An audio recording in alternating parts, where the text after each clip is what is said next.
இந்தியாவில் மிக முக்கியமான முதுகெலும்பு சாலை. முடிஞ்ச அளவு அதில் மலையை குடைஞ்சி ஏதாவது ஹைட்டை கம்மி பண்ணி தான் போட்டாங்க. இந்த ரோடு வந்து ஏற்காடு ஒரு அடிவாரம், அங்கே ஒரு ஏற்காடே வந்துடும். சரி, நீங்கள் அந்த ரூட்லையோ இல்லை அந்த ரோட்லையோ பயணிச்சு தாராளமாக பயணிச்சிருக்கு. இது லாரி ஏறக்குள்ள லோடு பார்த்தீங்கன்னா தென்னறி தான் ஏறும். உயிரை விட்டு மூச்சை விட்டுன்னு சொல்லுவாங்கல்ல. சம்டைம்ஸ் கிளீனரை இறக்கி விட்டு மரக்கட்டை கையில் கொடுத்துருது. 5-6 கட்டை வச்சிருப்பாங்க. ப்ளே பண்ண இன்ச்சு இப்போல தான் வரும், ஒரு இன்ச்சு தானே வரும். டக்குன்னு அதில் அந்த மரக்கட்டை வச்சு அடிப்படே வந்துடும். டிராஃபிக் ஆனிச்சுன்னு வைங்க, 10 கிலோமீட்டர் அங்கிட்ட வண்டி நிற்கும். ரொம்ப ரொம்ப ரொம்ப ப்ராப்பராக கவனமாக வண்டி ஓட்ட தெரிஞ்சவர்கள் தான் நான் பயன்படுத்துறேன். ஹில்ஸ் டிரைவிங் பண்ணுறோம்ல, அதுக்கே ஒரு எக்ஸ்பர்ட் நாலேஜ் வேணும். சும்மா போனீங்கன்னா மாட்டிக்கும். ஹில்ஸில் மாற தெரியணும் உனக்கு. நான் கீப் லெஃப்ட்டில் தான் போவேன்னா லெஃப்ட் வந்து எப்படி கட் பண்ணுவேன் வண்டியை. ரொம்ப ரொம்ப ஆபத்தான ஒரு முடிவு தம்பி வாகனம் ஓட்டுறது வந்து. ஒரு கணத்தில் சிவனாகவும் ஒரு கணத்தில் யமனாகவும் மாறிட்டு வந்துருச்சு. ஒரே நேரம் தான். நீ டாக்டராகவும் நேராக போய் ஆப்ரேஷன் தேட்டரில் போனீங்கன்னா பேஷண்ட் காலி. ஆப்ரேஷன் சக்ஸஸ், பேஷண்ட் டெத்து தான். எந்த கியரில் நீங்கள் ஏற்றுனீங்களோ அதே கியரில் தான் இறக்கணும். அப்போ என்ன செய்யறது? நாங்கள் நியூட்ரல் பண்ணி விடுறது வண்டி தானாகவே செல்ஃப். இப்போ 100-120 இருக்குன்னா அது கண்ட்ரோலாகவும் போக ஆரம்பிச்சிடும். ஸ்பீடாமீட்டர் க்ளோஸ் ஆகிடும் கிட்டத்தில். அவ்வளோதான், முடிஞ்சு போச்சு. உங்களோ பொங்காதான். இவங்க தரையில் ஓட்டுற நினைப்பிலே பிரேக் அடிச்சிடலாங்கிற நினைப்பில் விட்டாங்க. சித்தாவில் போயிட்டு இருந்த கார் இது பாவம், இன்னசென்ட் குடும்பம் இல்லையா அது. அவங்க 1000 கனவுகளோட அவங்க பயணிச்சு அவங்க போயிட்டு இருக்காங்க. நீங்கள் கொண்டை போட்டு அடிச்சா எப்படி? பிரேக் பிடிக்கலாம் என்ன செய்யறது? எனக்கு ஒரு வீடியோ போட்டுருக்கு. நேராக போயிட்டு இருக்கோம், பிரேக் பிடிக்கலாம் என்ன பண்ணுறது? அப்படியே ஃபர்ஸ்ட் கியரை போட்டால் வண்டி நின்றுங்கிறான் தம்பி. 100 கிலோமீட்டர் வேகத்தில் ஃபர்ஸ்ட் கியர் முதல்ல வாங்குதான்னு பார்ப்போம். ஹேண்ட் பிரேக்கை போட்டால் ஹேண்ட் பிரேக் வேறு லைனு, பிரேக் வேறு லைனு. ஹேண்ட் பிரேக்கோட சேனலே வேறு. இப்போ பைலட்டுக்கு நீங்கள் எவ்வளோ ரெஸ்பான்ஸ் கொடுக்குறீங்க? ஏரோசஸ் அவன் மேலே பறக்கிறான்னா தரையில் பறக்கிறான் தம்பி. புரியாமல் சொல்கிறாங்க தம்பி. ரோட்டில் ஸ்பீடு பிரேக் போட்டால் வேகத்தை குறைக்கணும் கிடையாது தம்பி. ஸ்பீடு பிரேக் அட்வைஸ் கூட கிடையாது. ஒரு வண்டிக்கு இருக்கிற சைடு எடுக்கிறோம்னா அதில் பார்த்தா எள்ளுன்னு போட்டு மியாவுன்னு ஒரு வண்டி போயிட்டு இருந்தால் எப்படி? இது காடு, புலி வேட்டை நடந்துக்கிட்டு இருக்கீங்க. ஆனால் இன்னொரு பிரச்சனையும் இதில் இருக்கு. சார் வணக்கம். வணக்கம் ஐயா. ஓகே சார், நம்ம இது வரைக்கும் நிறைய இன்டர்வியூ பண்ணியிருப்போம். ஆனால் இது வரைக்கும் நம்ம பண்ணது பார்த்தீங்கன்னா இந்த ஒரு கேஸை பற்றி பேசியிருப்போம், இஷ்யூ பற்றி பேசியிருப்போம்.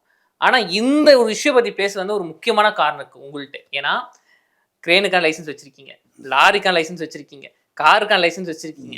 இன்னும் சொல்ல போனால் மேலே ஃப்ளைட்டு, கீழே போல நீர்மூழ்கி கப்பல், இது 2 மட்டும் தான் நீங்கள் லைசன்ஸ் எடுக்கல. ஒரு வழக்கறிஞையும் தாண்டி நான் ஒரு ரைடர் அப்படின்னு காமிச்சிருக்கீங்க. நீங்கள் நிறைய டிரைவ்லாம் பண்ணியிருக்கீங்க. அதனால இந்த ஒரு கேஸை பற்றி, இந்த விஷயம் பற்றி உங்கள்கிட்ட நாங்கள் கேட்க போகிறோம் சார். என்னன்னு பார்த்தா துப்பூர் கணவாய். இங்கே நிறைய ஆக்சிடென்ட் நடந்திருக்கு. கிட்டத்தட்ட இது வரைக்கும் 500க்கும் மேற்பட்ட இறந்துருக்காங்க. ஜஸ்ட் ஒரு எண்ணிக்கையில் சொல்கிறேன், இதுக்கு மேலே கூட இருக்கலாம். இறந்துருக்காங்க. அங்கே என்ன நடக்குது? அங்கன்னா மர்மம் இருக்கா, பேய் இருக்கா, பிசாசு இருக்கான்னு ஒரு பக்கம் ரூமராக கிளம்புது.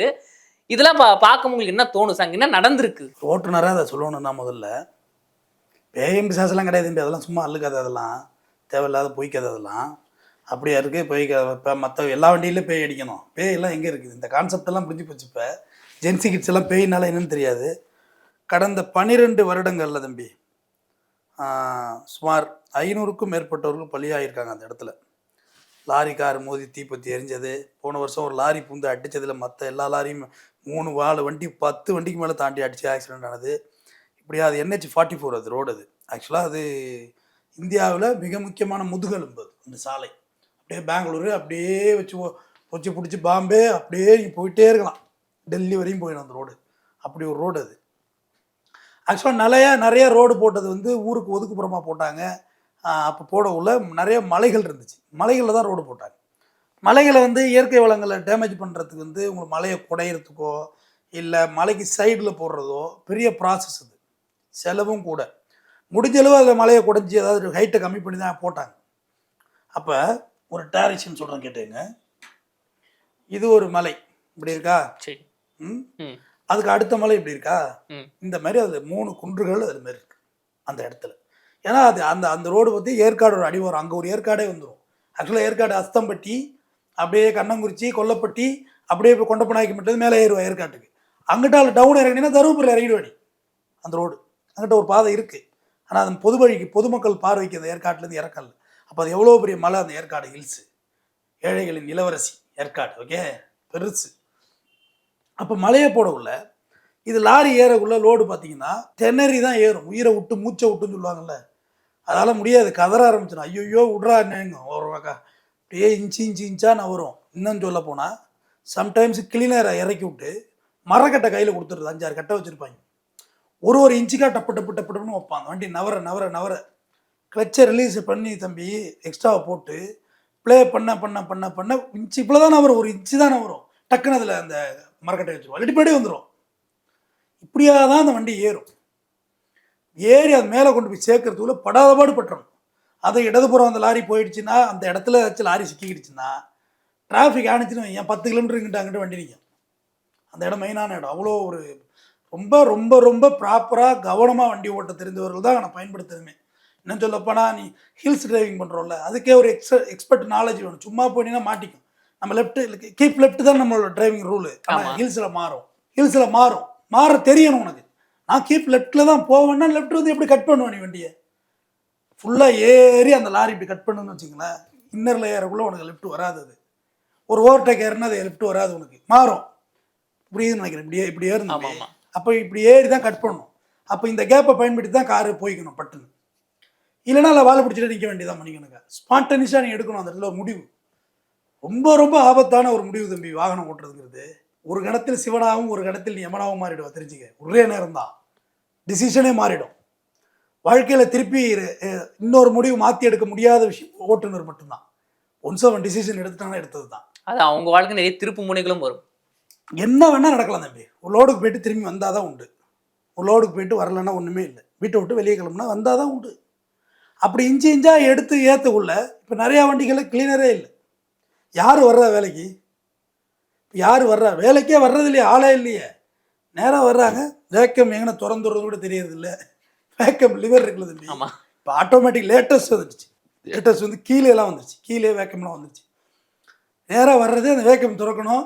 திறந்து 13 பாயிண்ட்டுக்கு மேலே ஏறணும். அது வரைக்கும் அந்த வண்டியை எம்டியில் போட்டு ரேஸ் பண்ணணும்.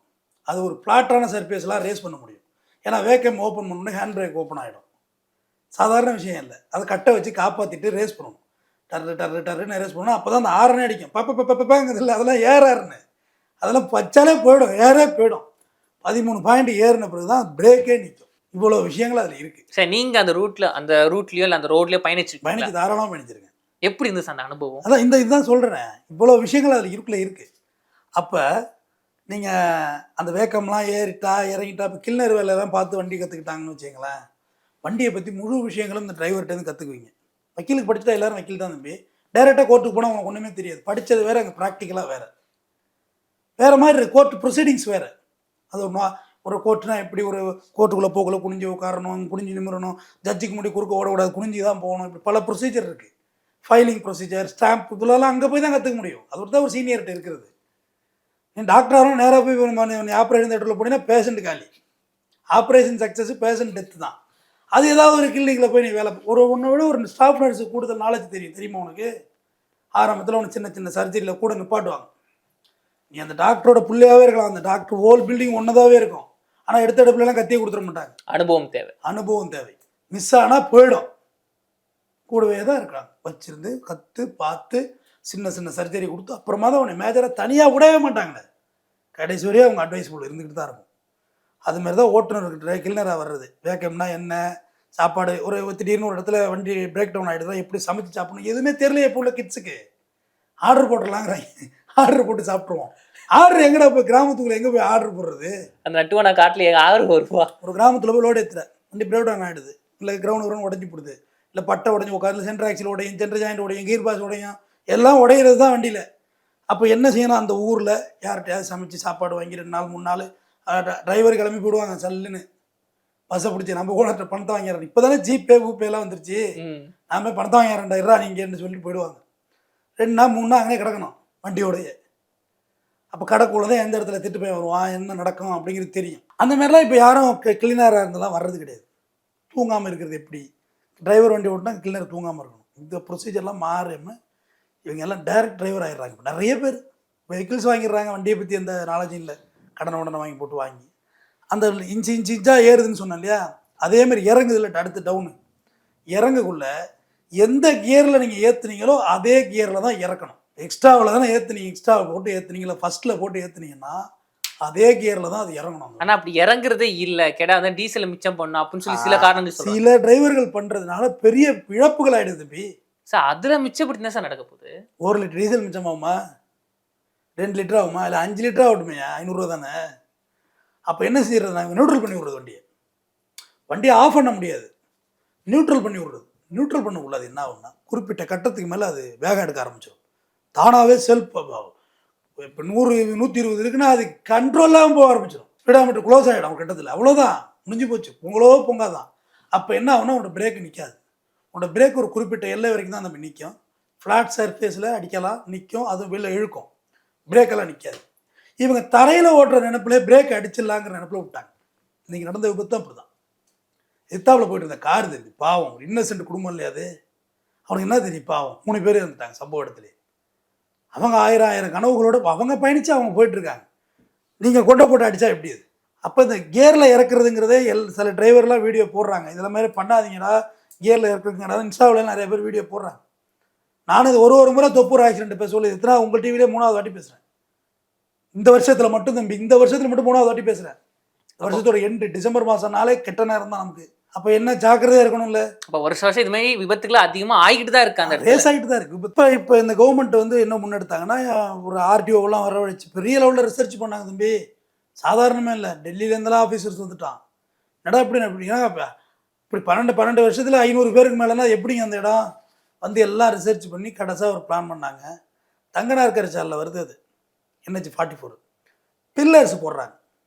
ப்ராஜெக்ட் நடந்துகிட்டு இருக்கு. நடந்து முடிஞ்சால் கண்டிப்பாக விபத்து குறைஞ்சிடும். இந்த பக்கத்துக்கு ஹைட்டுக்கும் இந்த பக்கத்துக்கு ஹைட்டுக்கும் பேலன்ஸ் பண்ணி பில்லர்ஸ் போடுறாங்க. பில்லர்ஸ் போட்டால் அது ஈஸியாக கிராஸ் ஆகிடும். இந்தியாவிலே பெரிய பாலம் தான் ட்ரை பண்ணுறாங்க. கிட்டத்தட்ட 7 கிலோமீட்டர்ஸ் போடுறாங்கன்னு நினைக்கிறது. அந்த ஹைட்டு 120 பீம் போடுறாங்க, போட்டு தூக்குறாங்க. தூக்கி இந்த டவுனை குறைக்கிறாங்க. அந்த பள்ளம் இறங்குதில்ல தம்பி வேகத்தை, அதை குறைக்கிறாங்க. குறைச்சி அந்த இன்னொரு ரோடோடு போய் ஜாயின் பண்ணுது. இப்படி வந்துடும். இந்த இந்த இந்த ஃப்ளாட் சர்ஃபேஸுக்கும் இன்னொரு ஃப்ளாட் சர்ஃபேஸ் இருக்கா, நடுவில் ஒரு தொட்டி இருக்கா, பள்ளம் கிடக்கா, அந்த பள்ளத்தை நிமித்துறது, இப்படி வச்சிடுறது. இந்த ஃப்ளாட்லேருந்து அப்படி நீ கிராஸ் பண்ணி போயிடுவேன். 100% விபத்து குறையும். அப்போ இதுக்கப்புறம் இந்த மாதிரி விபத்துக்கள் வந்து நடக்காமல் இருக்காமல் எதிர்பார்க்கலாம். இல்லை இப்போ அந்த பில்லர்ஸ் போட்டு அதுக்கு பிறகு நம்ம கையில் இருக்குது தம்பி விபத்துங்கிறது. நீ கியரில் இறக்குனா இப்போ கூட என்ன. ஆனால் இன்னொரு பிரச்சனையும் இதில் இருக்குது. என்னது சார்? கியரில் இறக்கக்குள்ள கியர் பல்லு முடிஞ்ச அளவு திணறிக்கிட்டே இருக்குல்ல, ஸ்லிப் ஆகிடுது கியர். அதாவது எப்படி சொல்கிறது, பல்சக்கரம் சைக்கிளில் இருக்குல்ல, அது மாதிரி வச்சு கற்பனை பண்ணுவீங்க. கியர் சாப்பிட்டு சுற்றிக்கிட்டே இருக்குல்ல, சுற்றிக்கிட்டே இருக்குல்ல, அது பல்லு என்ன செய்யணும், உடைச்சிடும். இரும்பு தானே தம்பி, சரக்குன்னு ஒரு ரவுண்டில் அடிச்சிடும். அடித்தாலும் வண்டி நியூட்ரல் தான், கண்ட்ரோல் இருக்காது. இவங்கெல்லாம் சொல்லுவாங்க அப்படியே போயிட்டு இருக்க வண்டியை டக்குன்னு பிரேக் பிடிக்கலாம் என்ன செய்யறது. அன்றைக்கி ஒரு வீடியோ போட்டிருக்காங்க. அட பாவியில் குல பேர் கொள்றதுக்கு ஐடியா பண்ணுறாங்களா, தெரிஞ்சால் போடுங்க, இல்லாட்டி இதெல்லாம் சொல்லிக் கொடுக்காதீங்க. இந்த மாதிரிலாம் நேராக போயிட்டுருக்கோம், பிரேக் பிடிக்கலாம் என்ன பண்ணுறது, அப்படியே ஃபஸ்ட்டு கியரை போட்டால் வண்டி நின்றுங்கிறான் தம்பி. 100 கிலோமீட்டர் வேகத்தில் ஃபஸ்ட்டு கியர் முதல்ல வாங்குதான்னு பார்ப்போம். சரி, அதை மாரி நீ போட்டுடுற ஃபஸ்ட்டு கியரை, என்ன ஆகும், சட்டனாக நிற்கணும், கொலாப்ஸ் ஆகும். அப்படியே வண்டிக்குள்ளே ஒருத்தனும் இருக்க மாட்டான், நீஞ்சல் தான் போவ வெளில. இதெல்லாம் இப்படியெல்லாம் எப்படி யோசிக்கிறாங்கன்னு கேட்குறேன். ஹேண்ட் பிரேக்கை போட்டால் நின்று, ஹேண்ட் பிரேக் வேறு லைனு, பிரேக் வேறு லைனு, ஹேண்ட் பிரேக்கோட சேனலே வேறு. ஆனால் சில டிரைவர்ஸ் அது தெரிய மாட்டேது சார். இல்லை தம்பி, ஹேண்ட் பிரேக்கோட சேனலே வேறு. அதுக்கு தனி கவர் இருக்கும். அதுக்குள்ளே நம்ம எப்படி சொல்லலாம், என்னென்னு இப்படி பிடிக்குதா, டிஸ்க் பிடிக்குது இல்லை, அது தனி கவர் இருக்கும். அதில் அந்த கவர் தனி கிளாம்ப் இருக்கும். அது சும்மா ஒரு பழத்தில் நிறுத்தி இருக்கும். நீ போட்டு ஸ்டார்ட் பண்ணி ஹேண்ட் பிரேக்கோட இழுத்தாலும் வண்டி மூவ் ஆகிடும். என்ன ட்ரம்மு சூடாகி வெடிக்குங்கிறதா, ஆனால் வண்டி போகும். அதெல்லாம் கண்ட்ரோல் பண்ணவே பண்ணாது. பிரேக் சிஸ்டம்ஸ், வெஹிக்கிள்ஸோட கெப்பாசிட்டி, லோடு முதல்ல அது நம்ம என்ன சொல்கிறதுன்னு தெரியல. ஏன்னா லாரி தொழில் நம்ம நலிவு அடைஞ்சிட்டு தம்பி, யாரும் பிஸ்னஸ் பண்ண முடியல. ஏகப்பட்ட 100 லாரி வச்சுருப்பாங்க. நாமக்கல்ல பார்த்தா குடும்பத்தோடு சூசைட் பண்ணுவாங்க. நலிவடைஞ்சிட்டேன், தொழில் செய்ய முடியல. டீசல் ஏறிட்டு, விலைவாசி ஏறிட்டு, வாடகை ஏற்ற முடியல. வாடகை ஏற்றினா பொருள் விலை ஏறிடும், டேக்ஸ் அவங்களால கட்ட முடியல. அது நலிவடைஞ்சதுனால உங்களுக்கு வண்டி மெயின்டெனன்ஸ் சரியாக பண்ண முடியறதில்ல. பராமரிப்பு ரொம்ப முக்கியம். ஒரு ட்ரிப்பு போயிட்டு வந்தால் டயர் ஒழுங்காக மாற்றணும். டயர்லாம் ரீடேட் டயர்லாம் போடாதீங்க. எதுக்கு ரீடேட் போடுறீங்க, விலை எவ்வளோ வித்தியாசம் வந்துட போகுது. சில லாரியான சர்வீஸே வருது இல்லைங்களா சார், அதனால விபத்து அதிகமாக ஆகுதுன்றாங்க. வண்டி சரியாக இருக்கணும், வண்டி சரியாக இருக்கணும். அந்த ஓட்டுநருக்கு சரியான முறையில் சம்பளம் கொடுக்கணும், உறக்கம் சரியாக கொடுக்கணும். இது எல்லாமே பாதுகாக்கணும். ஒரு நாள் போவார், ஒரு நாள் வருவார், ஒவ்வொரு நாளும் கண்ணீரிலே நாங்களை கடலுக்கு போகிற மாதிரி. தரை மீது பிறக்க வைத்தான் எங்களை தண்ணீரில் மிதக்க வைத்தான், எம்ஜிஆர் பாட்டிருக்கோம். அதுமாரி தான், தரை மீது பிறக்க வைத்தான் லாரியில் மிதக்க வைத்தான்னு சொல்லி ஒரு நாள் இல்லைன்னா ஒரு நாள் அது ஆபத்து கொண்டு விட்டுரும். சரி, நீங்கள் சொல்கிறான் பார்த்தா இப்போ லாரி டிரைவர் ஒரு வாழ்க்கையை வந்து ரொம்ப கஷ்டமானது. கஷ்டங்க. ஸ்ட்ரைக் அடிச்சிருவாங்க, எங்கேயாவது போய் மாட்டிப்பீங்க. நம்ம நார்த்தில் போய் லாரி ஸ்ட்ரைக் அறிவிச்சிருவாங்க. சாப்பிட வழி இருக்காது. ஒரு நாள் பக்கத்தில் ஹோட்டல் கிடைக்காது. நீங்கள் பொங்கி சாப்பிடணும். எத்தனை நாள் அரிசி வச்சுருப்பீங்க, சிலிண்டர் வச்சுருப்பீங்க, மழை பெய்யும், வெளில விறகு வச்சு அமைக்க முடியாது. அந்த மாதிரி சிஸ்டம்லாம் கஷ்டமாட்டிக்கும். சம்டைம்ஸ் பார்த்தீங்கன்னா ஒரு லாரி ஓட்டுநர் வந்து அந்த வண்டியிலேயே தூக்கு மாட்டி தூக்கி ஒரு வீடியோவோட பார்த்தேன். வடக்க பார்க்கிங்கில், வடநாட்டில்.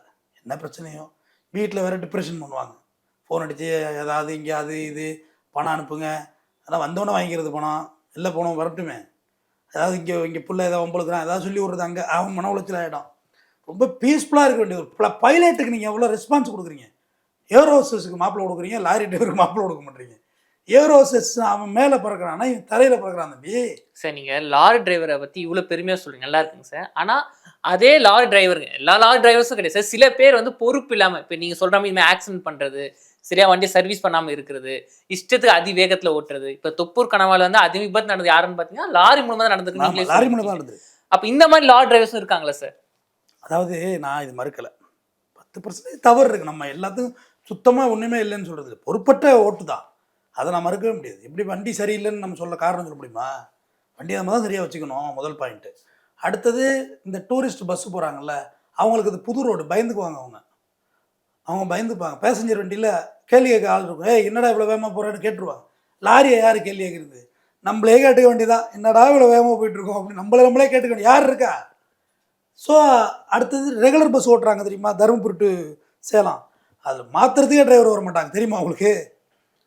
நான் கேளுங்க, போய் நான் சொல்கிறதெல்லாம் போய் கள ஆய்வு பண்ணுங்க தம்பி. ஒரே டிரைவர் தான். இல்லை வண்டி பார்த்தா ஆள் வர மாட்டாங்க. ஏங்க நாங்கள் உயிரை பணம் வைக்கணும்? ஏன்னா ட்ரிப்பு அந்த மாதிரி ட்ரிப்பு எல்லாம் ஸ்டார்ட் டைப்பில் இருக்கும், பஸ்ஸு போய்கிட்டே இருக்கும். பஸ் எல்லாம் இங்கே பஸ்ஸு பார்க்காதீங்க, சேலம் கரூர் நாமக்கல்ல போய் பாருங்கள் பஸ் எப்படி இருக்கணும்னு.